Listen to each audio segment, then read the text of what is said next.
Hello दोस्तों, मैं Sarla Yadav SY Hindi platform channel पर एक बार फिर से आप सभी का हार्दिक अभिनंदन करती हूं।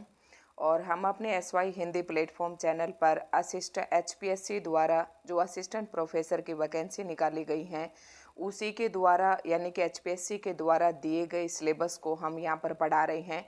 और आज की हमारी है क्लास नंबर 5। ये आप सभी को पता होगा जो भी हमारे चैनल को फॉलो कर रहे हैं, जिसने हमारे चैनल को सब्सक्राइब कर रखा है और जो हमारे चैनल से जुड़कर HPSC असिस्टेंट प्रोफेसर की जो तैयारी कर रहे हैं, तो उन्हें पता है कि आज हम क्लास नंबर 5 पढ़ेंगे। और HPSC PGT की भी जो वैकेंसी निकली हुई है या PGT एस्टेट वगैरह के लिए अगर आप तैयारी कर रहे हैं तो उनके लिए भी ये टॉपिक बहुत ही महत्वपूर्ण है। एस्टेट वगैरह में भी यहाँ से प्रश्न पूछे जाते हैं PGT पे। तो आज की हमारी होगी क्लास नंबर 5 और हम पढ़ रहे हैं भारतीय काव्य शास्त्र। और भारतीय काव्य शास्त्र के अंतर्गत हम पढ़ रहे हैं काव्य के संप्रदाय या काव्य के सिद्धांत। आप एक ही बात कह सकते हैं। तो विभिन्न जो संप्रदाय हैं उनके अंदर जो संप्रदाय के प्रवर्तक हैं उन्होंने अनेक प्रकार के सिद्धांतों का प्रतिपादन किया। और वो सिद्धांत है काव्य शास्त्र के सिद्धांत, जो कि रस सिद्धांत, अलंकार सिद्धांत, वक्रोक्ति सिद्धांत, रीति सिद्धांत, ध्वनि सिद्धांत, औचित्य सिद्धांत या संप्रदाय भी कह सकते हैं आप इन्हें। तो अभी तक हम 4 जो संप्रदाय हैं या 4 सिद्धांत है वो हम पढ़ चुके हैं। और आज की इस वीडियो में हम पढ़ेंगे रस सिद्धांत। और रस सिद्धांत जो है एक काफ़ी बड़ा अपने आप में टॉपिक हो जाता है, तो इसको आप बहुत ही धैर्य से आपको पढ़ना है। अगर मैं ज़्यादा बड़ी वीडियो लगी तो मैं इसको 2 पार्ट में डाल दूँगी, अदरवाइज़ अगर एक में हो जाती है तो मैं एक में पढ़ाऊँगी। क्योंकि अभी हम मुख्य रूप से हम पढ़ा रहे हैं HPSC असिस्टेंट प्रोफेसर के लिए, क्योंकि इसका पहले स्क्रीनिंग होगा उसके बाद सब्जेक्टिव। तो सब्जेक्टिव मैटर के लिहाज से या उस पेपर के पर्पज़ से ही मैंने ये मटेरियल चूज़ किया है, यानी कि इस कंटेंट की विषय वस्तु मैंने तैयार की है रस सिद्धांत की सब्जेक्टिव पेपर के तरीके से। और इसी में से आप एक रेखीय प्रश्न निकाल लें। अगर आप नहीं भी निकालते हैं तो जैसे ही हमारे ये संप्रदाय ख़त्म होंगे मैं उसके बाद एक एक संप्रदाय की आपकी एक मैराथन क्लास लेकर यानी कि सभी संप्रदाय का एक ही क्लास में एक रेखीय प्रश्न भी करवा दूंगी। अगर आप अपने खुद से नोट्स बनाते हैं तो सबसे अच्छी बात है। तो रस सिद्धांत हम पढ़ते हैं और रस सिद्धांत आता है भारतीय काव्य शास्त्र के अंतर्गत। फिर भी मैं बार बार बताती हूँ कि काव्य शास्त्र है क्या। तो ये मैं कई बार बताती हूँ, जैसे शास्त्र हमें कोई नियम सिखाता है कि काव्य के क्या नियम होने चाहिए, काव्य के क्या लक्षण होने चाहिए, काव्य का प्रयोजन क्या होता है, काव्य का हेतु क्या होना चाहिए होता है, ठीक है। और छंद, प्रतीक, ये सब हमारे काव्य शास्त्र के अंतर्गत आ जाते हैं। अब काव्य शास्त्र की अगर हम परिभाषा को देखें, ये टॉपिक जो है बहुत ही इम्पोर्टेंट है, यहाँ से प्रश्न लाजमी है, बनता है, हर एक परीक्षा में यहाँ से प्रश्न पूछा जाता है। और अभी हम सारी चीज़ें पढ़ेंगे। पहले मैं आपको काव्य शास्त्र की परिभाषा बता रही हूँ, क्योंकि जिसके अंतर्गत ये पूछा गया है आपसे वो काव्य शास्त्र के अंतर्गत आपका जब सिलेबस आप देखेंगे तो ये काव्य शास्त्र के अंतर्गत सिलेबस आपको दिया गया है। तो काव्य शास्त्र पता होना चाहिए। जैसे कि हर किसी एक का भाषा का अपना एक व्याकरण होता है जो शुद्ध बोलना और शुद्ध लिखना सिखाता है, व्याकरण के कुछ नियम होते हैं। उसी प्रकार से जो काव्य है उसके भी कुछ नियम होते हैं और ये सारे नियम किसके अंतर्गत आ जाते हैं, काव्य शास्त्र के अंतर्गत। तो यानी कि काव्यों का जो नियम है वही काव्य शास्त्र कहलाता है। अब आप अच्छे से समझ गए होंगे। तो आज हम पढ़ रहे हैं कि रस सिद्धांत। रस का मतलब क्या है कि जहाँ पर भी आपको आनंद आए, जैसे कि कोई ढोलक बज रहा है, वहाँ पर कोई नृत्य हो रहा है, आप उसको देखकर रस की आपको प्राप्ति हो रही है, तो वह रस कहलाता है। मैं सिंपल शब्दों में आपको बता रही हूँ। जैसे कि कहीं पर एक गाना बज रहा है, मेरा रंग दे बसंती चोला, तो उस गाने को सुनकर आपके मन में एकदम से उत्साह आ गया और उसे आप उसको भी क्या कहेंगे, रस कहेंगे, ठीक है। ये रस हमारे जो मन में है क्यों आ जाते हैं, क्योंकि रसों के पीछे है जो भाव होते हैं। मैं पहले टॉपिक को थोड़ा सा क्लियर कर देती हूँ क्योंकि ये कई बच्चों को समझ में नहीं आते हैं। और अगर ये तो मैं सब्जेक्टिव पेपर के तरीके से पढ़ा रही हूँ, अगर आपको और भी ज़्यादा डीप से पढ़ना है तो मैंने अपने चैनल पर रस सिद्धांत जो है पहले से ऑलरेडी पढ़ा रखा है। एक बार आप उस वीडियो को भी देख लेना, बहुत ही अच्छे से डिफाइन कर रखा है मैंने, क्योंकि जब HPSC PGT हिंदी का पेपर था तब उसमें भी ये टॉपिक था।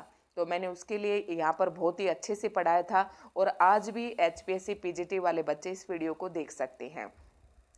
तो मैंने बताया कि जैसे नाचते हुए, किसी को नृत्य करते हुए या रंग दे बसंती चोला नामक सॉन्ग सुनते ही आपके मन में उत्साह आ गया। तो क्यों आया? ये क्यों आया? क्योंकि हर किसी मनुष्य के मन में कुछ स्थायी भाव होते हैं। स्थायी का मतलब ये हमेशा रहते हैं, स्थायी, ठीक है। परमानेंट जो है, हमेशा जो सहृदय व्यक्ति है, सहृदय भी मैं आपको बताऊंगी, एक शब्द बार बार आएगा, यानी कि उस व्यक्ति के मन में हर एक व्यक्ति के मन में स्थायी भाव हमेशा रहते हैं और वो उचित परिस्थितियों को देखकर, अब परिस्थिति कौन सी हुई, जैसे मैंने अभी आपको बताया कि रंग दे बसंती चोला गाना सुनते ही आपके मन में उत्साह भर गया और आप नाचने लगे, ठीक है, और आपका मन ऐसा किया कि अभी मैं भी बॉर्डर पे जाके लड़ाई करूं, ठीक है। तो ये हमारे मन में कुछ स्थायी भाव होते हैं जो परिस्थितियों को देखकर उद्बुद्ध हो जाते हैं, यानी कि जागृत हो जाते हैं। तो वही क्या कहलाते हैं? रस कहलाते हैं। अब आप आराम से समझ गए होंगे। शुरुआत करते हैं रस सिद्धांत की, क्योंकि ये तो बच्चों वाली बातें थी। अब मैं ये मान के चलती हूँ कि जो भी इस वीडियो को देख रहा है ऑलरेडी एस्टेट क्वालिफाई है और नेट भी क्वालिफाई है, तो इतनी छोटी बातें मैं ना करूं। अगर आप ये चाहते हैं कि मैं टॉपिक को बिल्कुल स्टार्टिंग से बताऊं तो आप कमेंट जरूर करें। रस सिद्धांत यद्यपि भारतीय काव्य शास्त्र में, अभी मैंने काव्य शास्त्र की आपकी परिभाषा बताई, तो काव्य शास्त्र में आपको बिल्कुल कंफ्यूज नहीं होना है। तो रस सिद्धांत यद्यपि भारतीय काव्य शास्त्र में प्राचीनतम सिद्धांत है, तथापि इसे व्यापक प्रतिष्ठा बाद में प्राप्त हुई। यही कारण है कि अलंकार सिद्धांत को रस सिद्धांत से प्राचीन माना जाने लगा। अब यहाँ पर एक बात समझनी है कि हमारे जो सिद्धांत है, क्योंकि कई बार यूजीसी नेट जैसे एग्जाम, ये नेट एग्जाम वाले स्टूडेंट के लिए भी वीडियो इम्पोर्टेंट है, क्योंकि वही सिलेबस है जो नेट वाला सिलेबस है, वही एचपीएससी असिस्टेंट प्रोफेसर का सिलेबस है। तो ये वीडियो कई दृष्टिकोण से महत्वपूर्ण है। तो अभी मैं आपको बता रही कि जैसे कि 6 संप्रदाय हैं हमारे पास, और हो सकता है हमारे एग्जाम में भी आ जाए। जब इनको सीक्वेंस से लगाने का काम आता है तो कम से कम 4 ऑप्शन आपके पास होंगे। तो अभी इसने एक बात कही है कि तथापि से जो रस सिद्धांत है वैसे तो बहुत प्राचीनतम है काव्य शास्त्र के अंतर्गत, लेकिन इसे व्यापक प्रतिष्ठा बाद में प्राप्त हुई। तो भाई रस बाद में चला गया और पहले कौन आ गया? अलंकार सिद्धांत आ गया। आपको अगर क्रम से लगाना है तो पहले अलंकार सिद्धांत आएगा और फिर आपका रस सिद्धांत आएगा। यही बात इसने इन 2 पंक्तियों में कही है। रस सिद्धांत के मूल प्रवर्तक आचार्य भरत मुनि, और इनका जो समय सीमा है 200 ईसा पूर्व की बात है। इन्होंने अपने ग्रंथ नाट्य शास्त्र, वेरी मोस्ट इम्पोर्टेंट, कि भरत आचार्य रस सिद्धांत का जो प्रवर्तक आचार्य है वो कौन है? तो भरत मुनि है। भरत मुनि का ग्रंथ कौन सा है? तो नाट्य शास्त्र है। और ऐसे इस तरीके से आप एक रेखीय प्रश्न बनाते चले, लेकिन अंत में मैं एक रेखीय प्रश्न भी करवाऊंगी, ठीक है। तो भरत मुनि ने अपने नाट्य शास्त्र में रस के विभिन्न अवयवों का विवेचन किया तथा रस सूत्र दिया। अब देखो, एक आपको आसानी से समझना है, क्योंकि ये जो मैं आपको अपनी वास्तविकता बताती हूँ कि जो रस सिद्धांत है, जो अलंकार सिद्धांत है, जब मैं एमए में पढ़ती थी, क्योंकि मैंने एमए डिस्टेंस से किया था, तो मुझे ना कहीं पर भी तसल्ली नहीं हो रही थी किसी भी प्रकार से। मैं कहीं से किसी बुक में पढ़ रही थी, क्योंकि यूट्यूब तो अब आई है। अब आई है का मतलब कुछ दिन पहले आई है, उस समय नहीं थी जब हम एमए वगैरह कर रहे थे तब। तो मैंने काफ़ी किताबों से मैंने पढ़ा और मुझे तसल्ली नहीं हुई। फिर भी मैंने ना कम से कम इसे 8-10 जगह से इस टॉपिक को पढ़ा। कुछ कुछ बातें मुझे उधर उधर से समझ में आई और फिर मेरा ये कंसेप्ट क्लियर हुआ। तो मैं ये कहती हूँ कि जो भरत मुनि का नाट्य शास्त्र है ना, वो पुस्तक, उसमें उन्होंने एक सूत्र दिया था। कौन सा सूत्र दिया था? विभावानुभाव व्यभिचारी संयोगाद्रस निष्पत्ति। तो इन्होंने क्या किया कि जो इनके भरत मुनि के जो नाट्य शास्त्र है उसमें रस के विभिन्न अवयवों का विवेचन किया। अब मैंने ये कहा कि ये टॉपिक जो है हमारा थोड़ा लेंदी रहेगा, क्योंकि इसमें हम स्थायी रस पे पढ़ेंगे, रस के बारे में जो भरत मुनि का विचार है हम वो भी पढ़ेंगे, हम रस का स्वरूप भी पढ़ेंगे, ठीक है। और रस का स्वरूप पढ़ने के बाद हम पढ़ेंगे कि रस के अवयव कितने प्रकार के होते हैं। फिर हम पढ़ेंगे कि रस जो स्थायी भाव कितने प्रकार के होते हैं। फिर हम इसके अंतर्गत ही रस निष्पत्ति निष्पत्ति भी पढ़ेंगे और थोड़ी सी बात साधारणीकरण की भी यहाँ पर आ जाती है।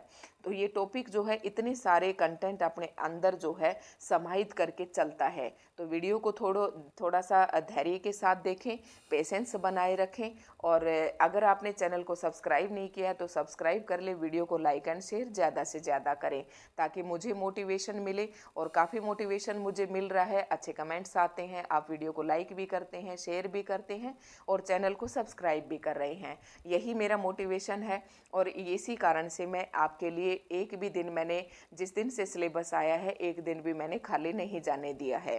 तो देखते हैं, भरत मुनि का रस सूत्र इस प्रकार है। आप इन बातों को ना स्किप कर दिया करो, जिसको भी ये बातें अच्छी नहीं लगती। आप अपना टॉपिक पढ़ना चाहते हैं तो टॉपिक पढ़े, क्योंकि देखो मेरा तो एक फर्ज बनता है कहने का।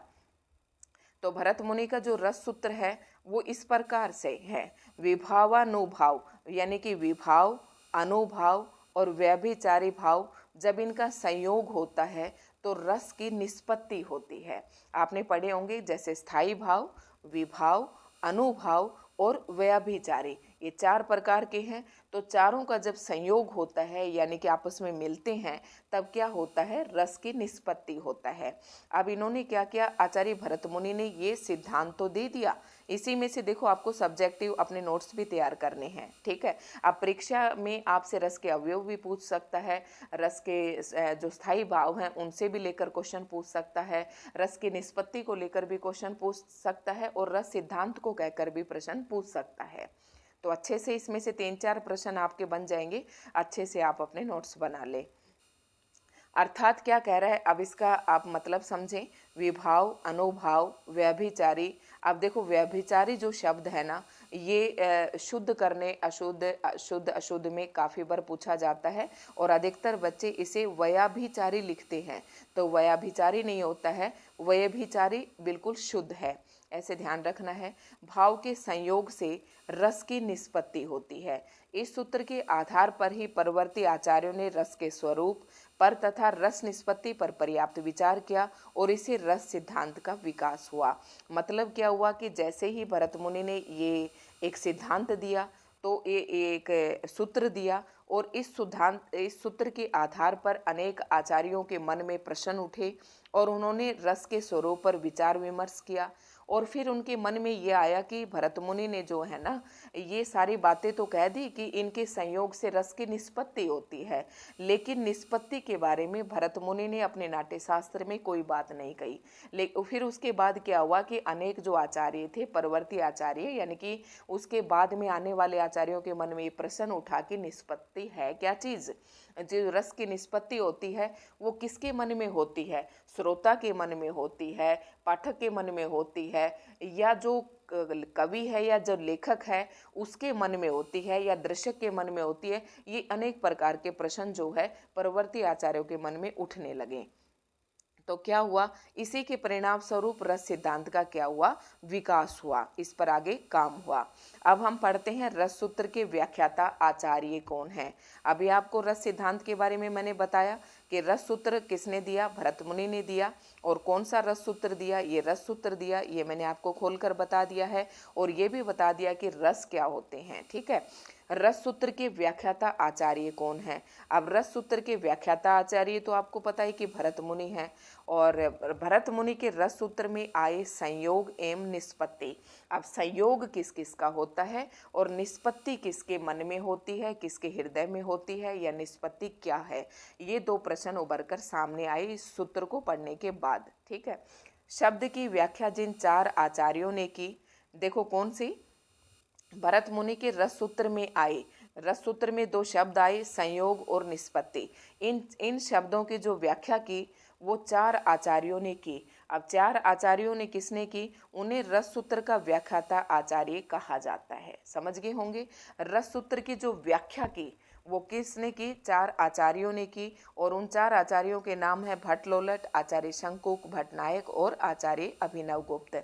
अगर इस टॉपिक को आप मेरी पहले वाली वीडियो में पढ़ेंगे तो मैंने उसको बहुत शॉर्ट में ऐसे एक टेबल बनाकर और वहीं पर पूरा समझा रखा है, तो आप वहाँ से भी देख सकते हैं। लेकिन सब्जेक्टिव की तैयारी करना चाहते हैं तो आप इस वीडियो को भी ज़रूर देखें, ठीक है। और भट्टलोलट का मत है, अब देखो आप पढ़ेंगे कि रस सूत्र के बारे में, जो रस सूत्र की व्याख्या की संयोग और निष्पत्ति शब्द को लेकर। तो भट्टलोलट ने अपनी क्या व्याख्या दी, आचार्य शंकुक ने क्या दी, भट्टनायक ने क्या व्याख्या दी और आचार्य अभिनव गुप्त ने क्या व्याख्या दी, ये हम इस वीडियो में पढ़ेंगे।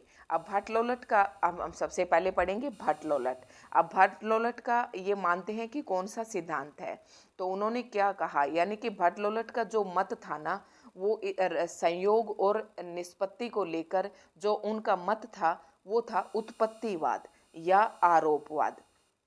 आपको याद रखना है भट्टलोलट का क्या था, उत्पत्तिवाद या आरोपवाद। पीजीटी जैसे एग्जाम में सीधे तौर पर यहीं से प्रश्न पूछा जाता है और स्क्रीनिंग भी आपको ऑब्जेक्टिव टाइप का है, तो इसी प्रकार के प्रश्न आपसे पूछे जाएंगे। तो भट्टलोलट का क्या मत था, आपको याद रखना है, उत्पत्तिवाद या आरोपवाद कहा जाता है। इनके अनुसार निष्पत्ति का अर्थ है उत्पत्ति, निष्पत्ति का क्या अर्थ है कि उत्पत्ति, यानी कि रस की जो उत्पत्ति होती है वो किसके हृदय में होती है, तथा संयोग का अर्थ है उत्पाद्य उत्पादक। ठीक है, गम्य गमक एवं पोषे पोषक, ये 3 शब्द दे रखे हैं। पोषक संबंध के बारे में बताया कि किस किस का संबंध होने पर संयोग की प्राप्ति होती है, तो वहाँ उत्पाद्य उत्पादक, गम्य गमक और गमक और पोषे पोषक। ठीक है, वे रस की स्थिति अनुकार्य मूल पत्र में मानते हैं। अब देखना यहाँ पर एक बात आपको समझ में आएगी कि आचार्य जो भट्टलोलट है ना, आप ऐसे लिखेंगे अपने शॉर्ट में नोट्स, इसलिए मैं कह रही थी आप उस वीडियो को भी देख सकते हैं। जैसे कि भट्टलोलट का जो सिद्धांत था वो उत्पत्तिवाद, और फिर आप लिखेंगे इन्होंने उत्पत्ति किससे मानी है, उत्पत्ति का अर्थ इनका मतलब है उत्पत्ति तथा संयोग का अर्थ है उत्पाद्य उत्पादक, ये तीनों अक्षर आप लिख लेंगे। पोष्य पोषक संबंध, ये भी मैं आपको बताऊंगी आगे चलकर। ठीक है, रस की स्थिति अनुकार्य मूल पात्र में मानते हैं। अब मूल पात्र में मानते हैं, ठीक है। तो यहाँ पर एक शब्द आया है कि मूल पात्र। अब अनुकार्य का मतलब आप समझ ले कि अनुकार्य कौन है। जैसे कि हम रामायण देख रहे हैं, तो रामायण अनुकार्य होता है, कोई भी ऐतिहासिक या पौराणिक पात्र, उसे ही हम क्या कहते हैं, अनुकार्य कहते हैं, या उसे मूल पात्र भी कह सकते हैं। जैसे आप रामायण देख रहे हैं, तो रामायण देखकर आप क्या करेंगे, जो दर्शक हैं वो अभिनेताओं पर मूल पात्रों का आरोप कर लेते हैं, इसलिए इस मत को क्या कहा जाता है, आरोपवाद कहा जाता है। अब देखो आपके सामने रामायण नाटक चल रहा है, तो रामायण में राम का रोल जो है, या राम की जो भूमिका निभा रहे हैं, उनका नाम तो अभी मुझे ध्यान नहीं आ रहा, शॉर्ट्स में काफ़ी बार आता है। तो राम का जो रोल निभा रहा है या राम का जो किरदार निभा रहा है, दर्शक जो है उसी अभिनेता के अंतर्गत मूल पात्र अर्थात जो वास्तविक राम थे उसका आरोप कर लेते हैं। तो यहाँ पर जो है उत्पत्ति जो है किसके मन में होगी, मूल पात्र, ठीक है, अनुकार्य के मन में, ये आपको ध्यान रखना है। इसलिए इनका मत आरोपवाद कहा जाता है, यानी कि आरोप लगा देते हैं ये किसके ऊपर, अनुकार्य के ऊपर अर्थात मूल पात्र में। इसलिए ठीक है, समझ गए होंगे आप। तो आगे है आचार्य शंकुक का क्या मत है। आपको इनमें 3 ही बातें याद रखनी है कि भट्टलोलट का जो मत है ये उत्पत्तिवाद की जो रस की उत्पत्ति होती है वो मूल पात्र में होती है, यानी कि अनुकार्य में होती है। और अनुकार्य कौन होता है, कोई भी ऐतिहासिक या पौराणिक पात्र जो रंगमंच पर जो अभिनेता अभिनय कर रहा है उसी को देखकर जो दर्शक हैं उस अभिनेता के अंतर्गत ही मूल पात्र का आरोप कर लेते हैं। समझ गए होंगे। तो किसके उत्पत्ति होती है, किसके हृदय में, अनुकार्य के हृदय में क्या होती है, रस की निष्पत्ति होती है। समझ गए होंगे। निष्पत्ति शब्द के बारे में चर्चा कर रहे हैं। ये जो चारों है ना, इनके मन में जैसे ही भरत मुनि ने रस सूत्र का सिद्धांत दिया तो इन चारों के मन में खलबली मच गई कि निष्पत्ति क्या है और संयोग क्या है, इसके बारे में हम चर्चा करें। तो ये लग गए अपना अपना आंकड़े जुटाने में, अपने उस बात का संधान करने में कि किस में रस की उत्पत्ति होती है, किस में संयोग, क्या संयोग है। तो भट्टलोलट के अनुसार इनका मत था उत्पत्तिवाद या आरोपवाद, और इनके अनुसार उत्पत्ति किसके हृदय में होती है रस की, तो वो मूल पात्र के अंतर्गत होती है, यानी कि अनुकार्य के अंदर होती है। और अनुकार्य कौन होता है, कोई भी ऐतिहासिक या पौराणिक पात्र। तो आप समझ गए होंगे ये तो मेरी बात। अगर आप और भी ज़्यादा डिटेल से पढ़ना चाहते हैं, क्योंकि वीडियो मेरी बहुत ज़्यादा लंबी हो जाएगी, सब्जेक्टिव पेपर के तरीके से मैं आपको बता रही हूँ, तो आप मेरी पहले वाली वीडियो ज़रूर देख लें। आचार्य शंकु का मत है अनुमितिवाद। अब इनका क्या मत था? आज अनुमितिवाद कहा जाता है। इन्होंने चित्र तुरंग न्याय के आधार पर रस निष्पत्ति की व्याख्या की। जैसे चित्र में बने तुरंग, तुरंग का मतलब घोड़े को देखकर हम उसे घोड़ा मान लेते हैं, उसी प्रकार जो दर्शक हैं वो नट में राम आदि की प्रतीति कर लेते हैं। देखो यहाँ पर क्या हुआ कि अनुमान लगा लेते हैं। आचार्य शंकु का मत है कि किसके मन में रस की निष्पत्ति होती है, कि जो है ना चित्र तुरंग न्याय के आधार पर इन्होंने अपने चित्र तुरंग न्याय के आधार पर इन्होंने अपने रस निष्पत्ति की व्याख्या दी। ये भी पूछ सकते हैं आपसे, प्रश्न है इंपॉर्टेंट ये यहाँ पर। जैसे कि चित्र में बने तुरंग यानी कि घोड़े को देखकर हम उसे घोड़ा मान लेते हैं। जैसे कि आपके सामने घोड़ा है तो आप उसे घोड़ा ही मान लेते हैं। जैसे कि उन्होंने राम को देखा तो जो राम का रोल निभा रहा है ना जो आदमी, उसे ही राम मान लेते हैं। तो किसके अंदर हुई रस की उत्पत्ति? किसके अंदर हुई? वो जो अभिनेता है उसके अंदर ही रस की निष्पत्ति ये मान लेते हैं, रस की उत्पत्ति ये मान लेते हैं। समझ गए? रस की ये समझ रहे होंगे आप, उसमें अनुमान कर लेते हैं कि जो रोल निभा रहा है उसी आदमी को राम मान लेते हैं। जैसे कोई नट नटी है, वो राम का रोल निभा रहा है, तो वो नट नटी को ही क्या मान लेते हैं कि यही राम है। लेकिन उसमें क्या था, इससे पहले वाले में क्या था कि जो अभिनेता उस पात्र का रोल निभा रहा है, अनुकार्य का यानी कि मूल पात्र का, तो वो उस अभिनेता पर मूल पात्र का आरोप लगा देते थे, आरोप कर लेते थे। ठीक है, आप समझ गए होंगे। और एक तो यहाँ पर क्या कहा है, उसी प्रकार दर्शक नट में राम की प्रतीति कर लेना, मतलब राम नट को ही राम मान लेते हैं। फिर उसमें रति आदि भावों का भी अनुमान कर लेता है।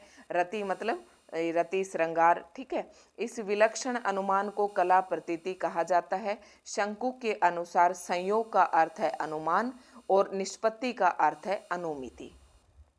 तो संयोग का क्या अर्थ हुआ? अनुमान। संयोग का क्या अर्थ हुआ?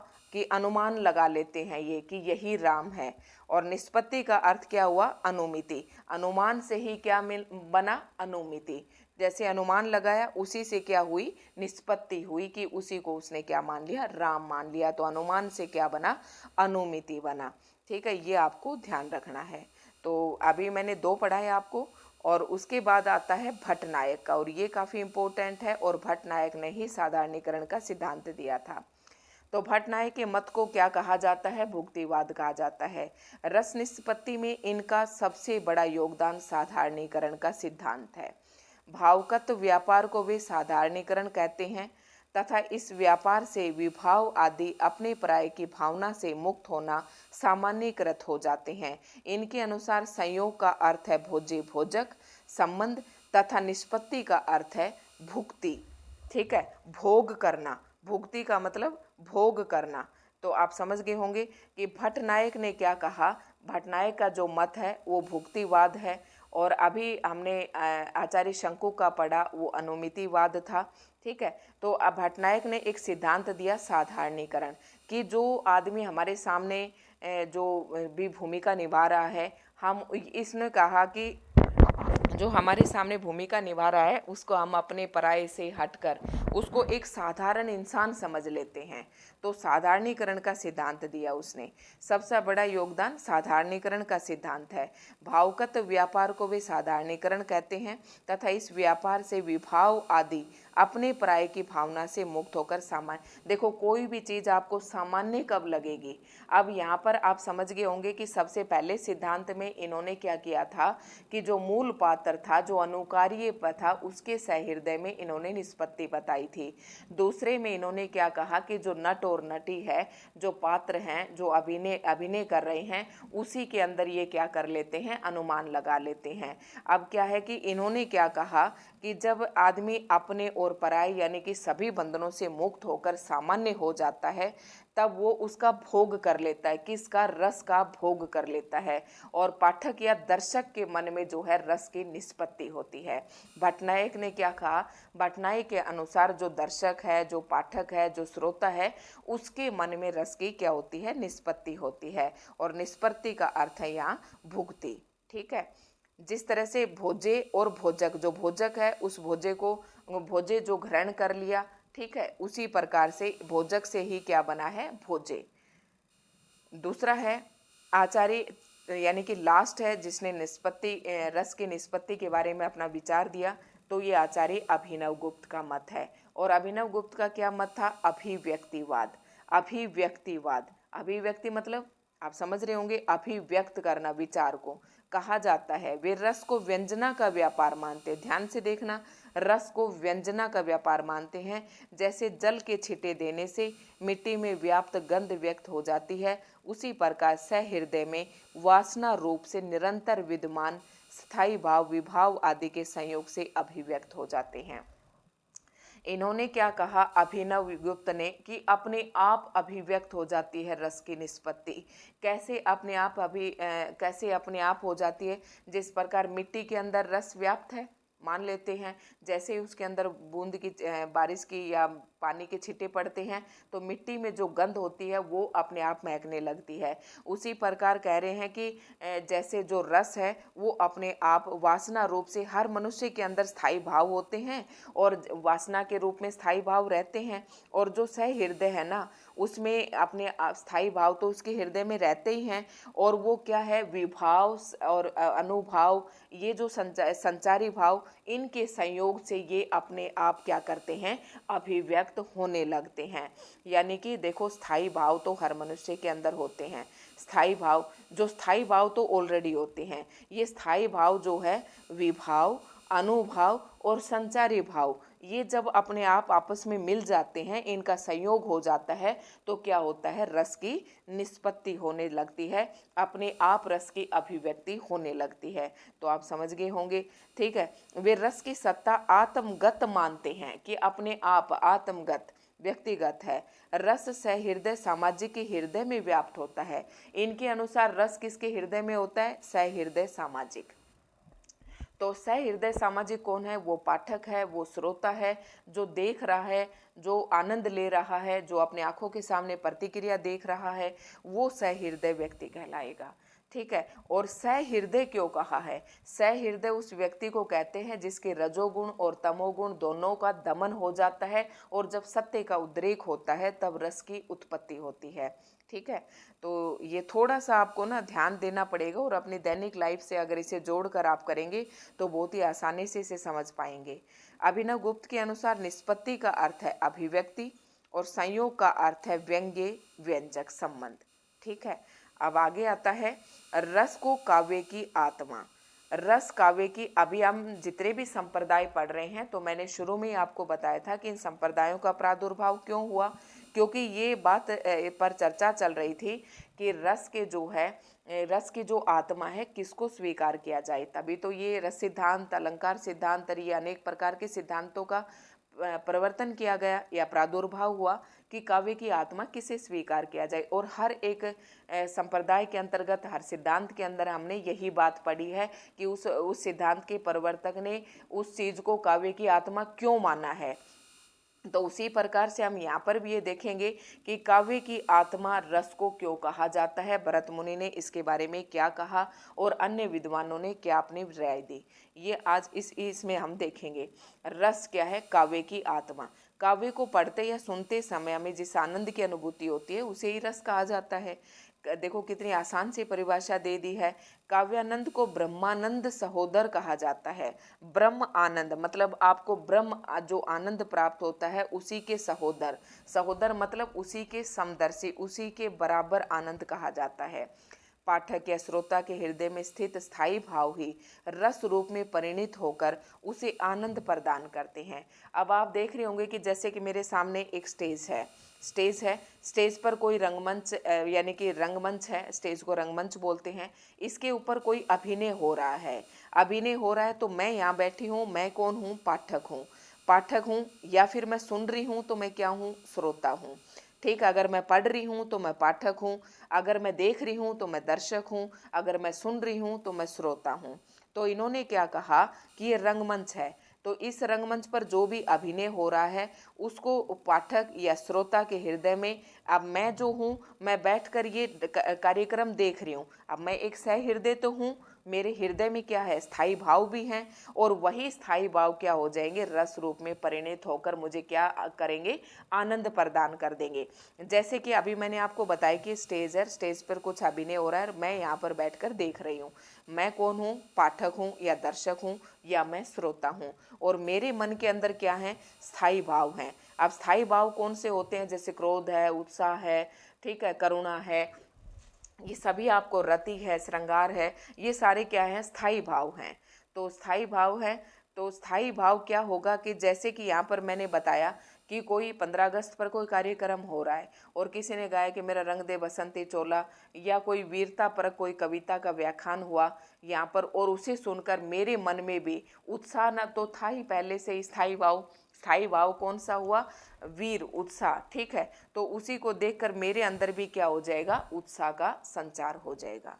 ठीक है, तो ये होते हैं कि स्थायी भाव तो हर मनुष्य के अंदर होते हैं और वो उन परिस्थितियों को देखकर उद्भूत हो जाते हैं। ठीक है, तो रस को काव्य की आत्मा या प्राण तत्व तो माना गया है। रसहीन काव्य निर्जीव है। कह रहा कि यहाँ पर भरत मुनि ने ये कहा है या विद्वानों ने ये कहा है कि जब काव्य के अंदर रस नहीं होता तो वह निर्जीव होता है। अतः रस के बिना काव्य का अस्तित्व ही नहीं है, यानी कि कोई अस्तित्व ही नहीं है उसका। जैसे प्राण के अभाव में शरीर व्यर्थ है, उसी प्रकार रस के अभाव में कोई रचना काव्यत्व से रहित हो जाती है।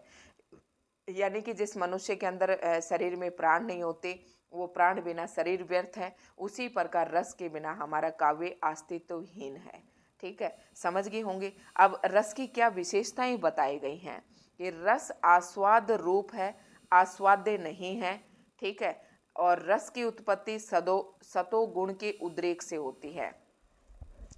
रस आस्वाद रूप है, आस्वाद रूप है मतलब उसके अंदर रस आस्वाद रूप है, आस्वाद्य नहीं है, मतलब स्वाद है उसके अंदर, आप उसे ग्रहण कर सकते हैं। रस की उत्पत्ति सतोगुण के उद्रेक से होती है। जैसे 3 प्रकार के गुण होते हैं, सत, रज और तम। तम मीन्स अंधकार, रजोवर्ती जिसे दुनिया फैल रही है, काम भावना, और सत, सत्य। जब इन दोनों का दमन हो जाता है और सत्य का उद्रेक होता है, तब क्या होता है, रस की उत्पत्ति होती है।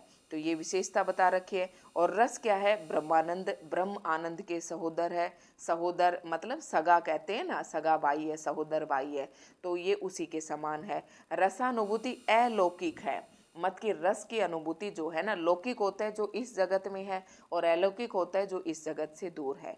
तो रस से अनुभूति कैसी है, अलौकिक है, ब्रह्मानंद सहोदर है, सतोगुण के उद्रेक से होती है। रस चिन्ह में है, चिन्ह में अर्थात ज्ञान स्वरूप है। रस स्व प्रकाश आनंद है। ठीक है, रस अखंड है। ठीक है, ये विशेषताएं बताई गई हैं।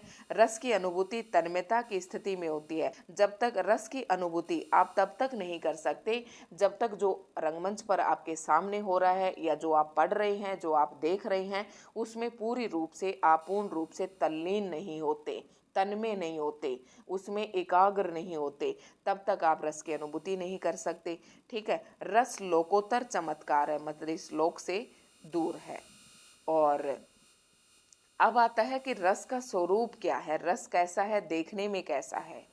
तो रस जो है ना, ये सारे पॉइंट्स हैं, आप इनको जो हमने अभी तक पढ़ा है वही सारी बातें हैं, मैं थोड़ा थोड़ा आपको बता दूंगी। जो रस की विशेषता ही थी वही रस का स्वरूप है। तो सहृदय सामाजिक के हृदय में वासना रूप से विद्यमान।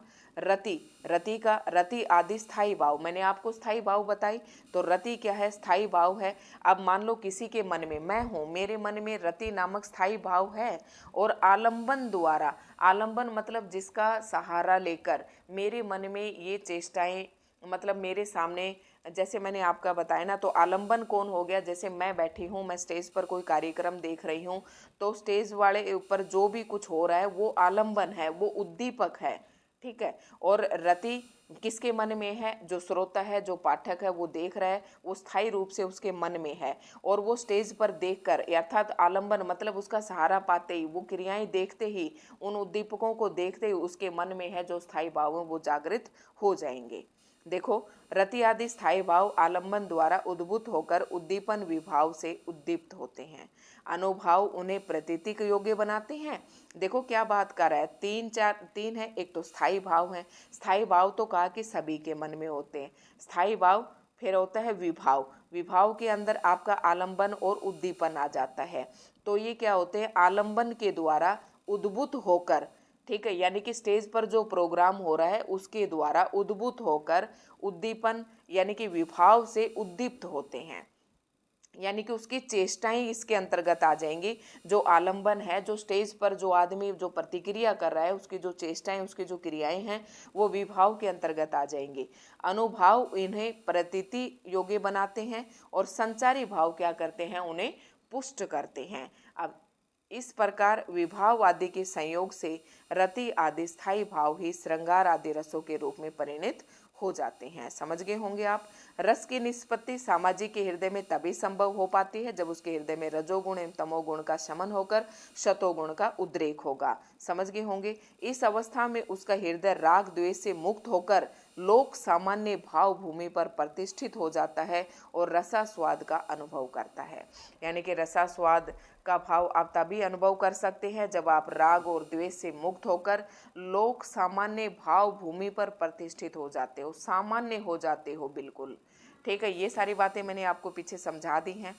रसानुभूति के समय विभाव आदि अपना, अब मेरे को ना पहले ये बताने थे आपको, स्थायी भाव, विभाव, अनुभाव ये क्या होते हैं? ये रस के अवयव होते हैं। ठीक है, अभी हम पढ़ेंगे। अपना स्वतंत्र अस्तित्व त्याग कर स्थायी भाव में लय हो जाते हैं। अतः सहृदय को उनके पृथक पृथक अस्तित्व का बोध न होकर एक ही चीज का बोध होता है, यानी कि होकर समन्वित अनुभूति होती है। और वो समन्वित अनुभूति क्या कहलाता है? रस कहलाता है। रस की अखंडता कहते हैं, यानी कि रस के आप टुकड़े नहीं कर सकते। रस को ब्रह्मानंद सहोदर कहा गया है। देखो, ब्रह्मानंद सहोदर क्यों कहा गया है? आपके मन में वहां पर प्रश्न भी उठा होगा। जिस प्रकार समाधि की दशा में योगी को ब्रह्मानंद की अनुभूति होती है, यानी कि समाधि की दशा में लीन हो जाता है। जब कोई योगी संसार से अपना सारा बंधन त्याग देता है तो उसे क्या होता है? उसे उस समय जो आनंद प्राप्ति होती है, उसी ब्रह्मानंद में अन्य विषय उसे स्पर्श नहीं कर पाते। उसी प्रकार रसास्वादन काल में सहृदय सामाजिक को भी अन्य विषय स्पर्श नहीं करते। ठीक है, ब्रह्मानंद लौकिक विषयों से पूर्णतः संपृक्त होता है तथा स्थायी होता है, जबकि रस का आनंद लौकिक विषयों से पूर्णतः असंपृक्त नहीं होता तथा चिरस्थायी भी नहीं होता। इसी कारण रस को ब्रह्मानंद न मानकर ब्रह्मानंद सहोदर माना जाता है। ठीक है, अब आगे देखते हैं। ये सारी बातें राम कहानी आपको नहीं लिखनी है। जो मैंने पॉइंट्स में आपको बताए आप उतना लिख सकते हैं। अब पढ़ेंगे रस के अवयव क्या होते हैं, फिर उसके बाद आएगा आपका आलंबन उद्दीपक। तो रस का ना मैं आपको एक दूसरा पार्ट डाल दूंगी इसका। आज की इस वीडियो में हम इतना ही कर लेते हैं, एक पार्ट नंबर 1 और पार्ट नंबर 2, क्योंकि ये थोड़ा सा बड़ी वीडियो हो जाएगी। तो रस के अवयव जो हैं ये हम अगली वीडियो में पढ़ेंगे। वैसे जब आप पहले ये रस के अवयव पढ़ते तभी आपको अब तक की कहानी समझ में आती। तो अभी तक जो मैंने वीडियो में आपको पढ़ाया वो क्या पढ़ाया है कि रस क्या है, रस के जो भरत मुनि का रस सूत्र कौन सा है। फिर हमने बताया कि उसकी व्याख्याता आचार्य जो 4 थे, यानी कि आप रस की निष्पत्ति कह सकते हैं। रस की निष्पत्ति करने वाले जो 4 आचार्य थे हमने उनके बारे में पढ़ा, यानी कि रस निष्पत्ति के बारे में पढ़ा। यहाँ से भी आपका प्रश्न बन सकता है। फिर हमने रस की विशेषताएं पढ़ी, रस का स्वरूप पढ़ा, और फिर अभी क्या पढ़ा है हमने? रस का स्वरूप, रस की विशेषताएं, रस को काव्य की आत्मा। ठीक है, और अगले में हम पढ़ेंगे रस के अवयव, और फिर पढ़ेंगे हम रस जैसे कि संचारी भाव, स्थायी भाव। यहाँ से प्रश्न जरूर आता है। तो ये रस के अवयव है, यहाँ से हम सारा पढ़ेंगे अगली वीडियो में। ठीक है, तो आज की वीडियो में इतना ही था दोस्तों। आज की वीडियो आपको कैसी लगी कमेंट करके ज़रूर बताएं।